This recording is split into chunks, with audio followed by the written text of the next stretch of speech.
throughout my own literary journey, I've been reading a lot of Irish fiction, particularly novels by Irish writers. So there is that intellectual attachment and closeness, feeling of closeness. I love the way many Irish writers weave the genre of the novel with more oral storytelling or more poetic language. The themes that they deal with as well, not only the style but the subjects, they all resonate with me, even though I come from Istanbul, from a very different land and from a different culture. There's so many things here that deeply, deeply resonate with me. I think the landscape has a huge impact on our psyche, on the way we see things, on our mood, and on our storytelling as well, on the stories we convey from one generation to the next. Sometimes we might not be aware of this impact, but everything from the weather to the nature, but also the stories that are buried in the soil, and the memory that is transmitted from grandmothers to grandchildren, the accumulation of all of that is what makes a culture.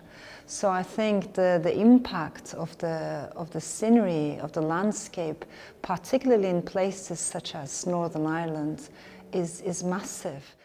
I think celebrations are so crucial to remind us first and foremost of our shared values. Shared history, shared memory for sure, but also shared values. And to me it's fascinating to see how they bring different generations together, the elderly with the grandchildren. I find that very important. I love it when celebrations are so diverse, and here it is so diverse because there are so many Irish people who went east and west, north and south. With all these migrations, the diversity is fascinating. And so there are families in America, in Australia, in many other parts of the world with deep roots here in this land.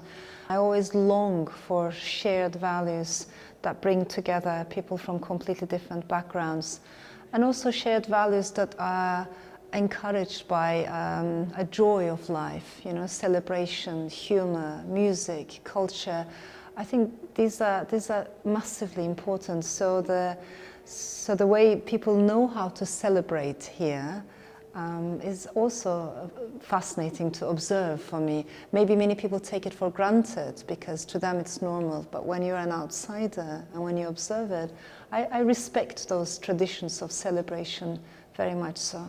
We should cherish all these beautiful traditions, keep them alive, appreciate them, but at the same time do it without being exclusivist, do it without excluding other people, or do it without being nationalists.